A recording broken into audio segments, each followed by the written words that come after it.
Ooh, the water bill. Sorry people, the batteries are going down, but there we go. So yeah, I'm going to be paying £132.96. The differential between now and £765 that they wanted to charge me on the unmetered charge is going to mean that I'm going to have a little bit more money to pay for heating, buy clothes with, and other, things like that wouldn't be going to these people. But I sure would like Ofwat investigated, and I sure would like the Welsh Assembly to investigate the water companies, and I sure would like multi-dwelling tenancies called shared houses, whether they got a communal room or not, so that these people ain't ripping off other vulnerable adults for the next God knows how many years. So yeah, the roof water collection system's working really great. The batteries are running out, so we'll have to be quick with this. Look at it. That's free water for Crazy Day. Free off the roof. Little bit of technology, a little bit of pipe work, and it's free. If you look at Dual Cymru's charge on a roof water barrel, there's 70 odd quid. There ain't many vulnerable adults who can afford 70 odd quid for a water, but that's just one. But there's plenty of those black barrels or blue barrels everywhere. And sorry about the mess in here, but there we go. Oops. Put the light on, Dave. I take water when I need to from those blue barrels and I put it in here, and then I put it down the loo. Saves me flushing the loo and having to pay the loo flushing charge. Why am I paying the water twice? Or I stash it in, I run off water into there, wash my clothes in there, and put the water back in there, and it goes down the loo. Save myself money. Why aren't these being put in every vulnerable adult's home in Wales? Mr. Carwyn Jones. Carwyn Jones was a former environment minister who couldn't tell me how much water actually came off a roof. Now you can see out there, there's 4 55-gallon drums. That's over 200 gallons of water that I've saved off the roof. I could have more if I had 5 out the front. That would have filled up really lovely in the last few months, or the last months particularly. So, will there be an investigation into Ofwat and the water companies? With this going on my latest blog, water companies, sewage treatments, anaerobic digestion blog. You have everybody dumps twice a day mostly. Big people who eat more maybe dump a bit more than that. It all goes into sewage treatment.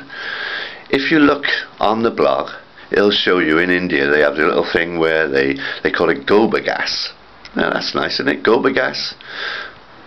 They use their cow dung or their whatever dung, put in these things, they make biogas, right? Why haven't we got biogas treatment plants at every sewerage plant? Why haven't we got that? Alright, there's a few technical issues, but it's easily done, and they can do it if they've got the will to, but they haven't had the will to because coal and oil's cheaper. But it ain't sustainable. I mean, how many people are dumping every day in Cardiff? 70 odd thousand. So that's 140,000 dumps a day. Could go into a biogas plant down at the bottom of the city, use that, create gobar gas. They could even get it on farms. Put a gobar gas little thing for farmers, and so that they can burn off the methane or whatever it is produced on them. Even if they compress it, they might run their tractors on it. Who knows? But this is going on those blogs. And if you notice, the free-to-air blog, if you go to that, free-to-air TV in the UK, well, seems like my blog, when I sent it to everybody, kind of stopped that phrase being bandied around by the BBC. There ain't no free-to-air TV in the UK because we all got to pay the BBC first, even if you're on minimum incomes and the water company's ripping you off. So why aren't the water company and the electricity company making anaerobic digestion plants as sewage treatment works? And when that's done, why aren't they turning that into fertilizer? That's the question I'm asking on the blog that these videos are going on. Why aren't they utilising that if they're talking about sustainability and recycling and all of that malarkey? Yes, there are a few technical issues, but we got the scientists in this world right now who can sort that out for us. No sweat. Utilise them.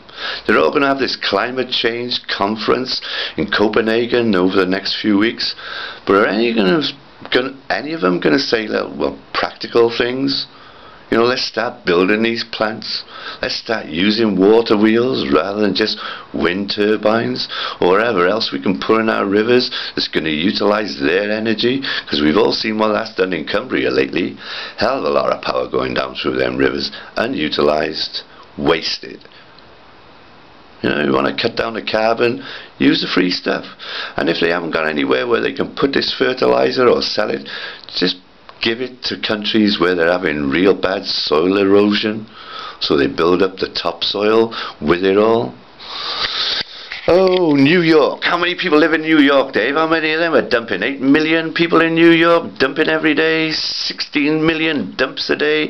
That's not alone all the people who are puking when they're all pissed up on an evening. I'm puking to save climate change. How about that then? It's all going down the pan in this. So there we go, people.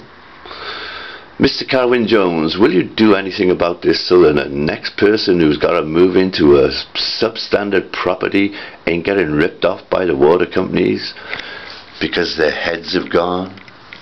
I hope so. And people in Wales, get onto them.